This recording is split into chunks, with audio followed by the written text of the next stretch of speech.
Birds chirping around you is an incredible experience and shows you how good life is.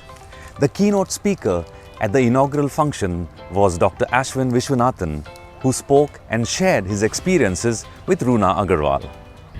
Earlier today, the keynote address at the 6th Bird Festival of Goa was given by Dr. Ashwin Vishwanathan, who's very kindly agreed to speak to us at Doordarshan. Dr. Vishwanathan is the co-author of the definitive text on avian life in India, the state of India's birds. Is that right? Yes. Yeah. Ashwin, thank you so much for speaking to us.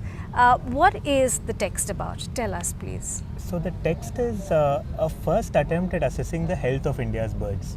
So in many countries around the world, they have these systematic surveys. Okay. They call breeding bird surveys mostly in US and Europe, where during the breeding season, a large cohort of volunteers go and they follow a very fixed protocol. Okay. Just to assess the health of their birds. But in India, we're not at a stage yet where we can have that much volunteer support. Okay. To do a proper breeding bird survey. So then in 2018 actually, a number of people came together, a number of organizations, and wondered how can we actually tackle this problem. Because it was important that we began to understand where to prioritize in India for conservation.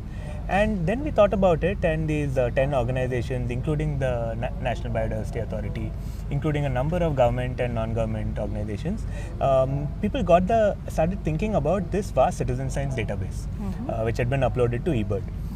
So wondered that this is such a large database, so many million observations, such high quality information, why can't we harness this information to come out with the report?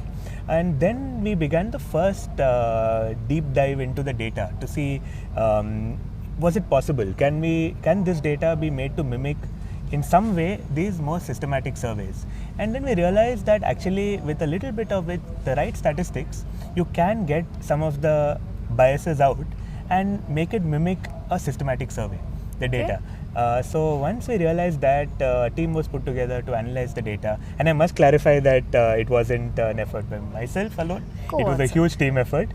And so then we sat down, analyzed the data, and in February 2020, we published the report, and it was published and presented during the CMS COP in Gandhinagar in Feb 2020.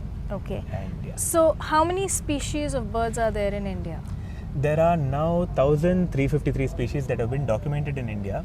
Out of these, I would say about 1,100 are regular to India, in that they either regularly come here, they regularly breed here, they regularly winter here. A number of them are just one-time visitors. Okay. But in the report, we looked at 867 species. Okay. Now, in your talk, you talked about eBird. Can you tell our viewers a little bit more about that? Yeah, so eBird is a global tool for citizen science. So it's where bird watchers can go and put down all of the information that they have in their heads or have in notebooks. You can use it like an online notebook. You can put in, I saw one bird of one individual of this species, two of another species, etc. So you have a digital notebook of sorts, and then you upload that, and it goes into this collective database that is again publicly downloadable, and that's the philosophy of the tool.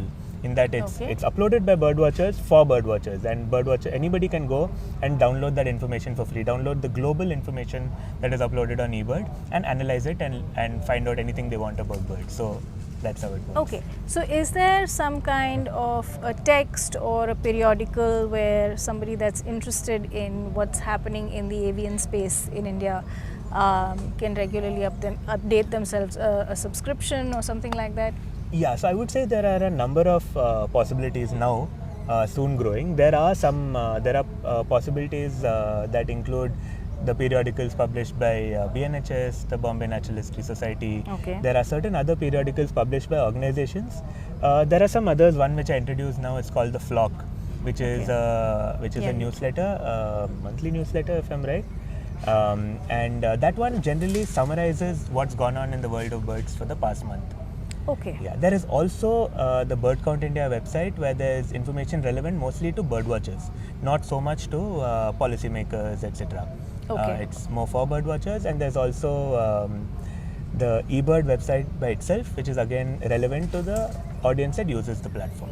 Okay. Now, in your address, you also focused on what the current status is in Goa. Can you tell us a little bit about that?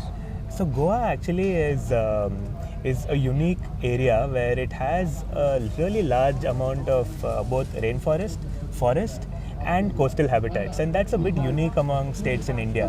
So in many ways, Goa is a custodian to both endemic Western Ghats birds Okay. as well as these long distance migrants that come to the coast. Right. And I think this unique combination makes it an important space for some of these threatened birds that live in these two ecosystems. So as I presented, Western Ghats endemics are not doing very well. Okay. And I think conservation in Goa will be critical for them. For these Western Ghats endemics, including Malabar grey hornbill, including some of the pigeons, etc. And coastal birds include some of these Pacific golden plover and great knot, some birds that are coming from really far away. And I think these are the two priorities that I can envisage for Goa conservation now that have come out of the report. Okay. Now, your bio says that you started out with mechanical engineering. So, why birds?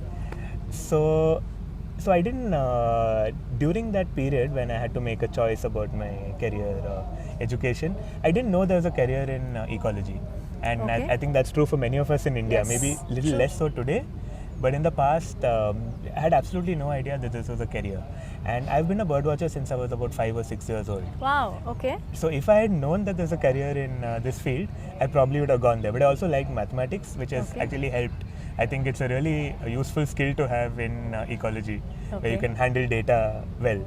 As Goa moves on towards development in its march, we hope that we spend enough time, take a pause, to give a thought to these species that we need to be preserving, hopefully growing and breeding maybe a little more, or lending support to that breeding, lest we contribute to their permanent extinction.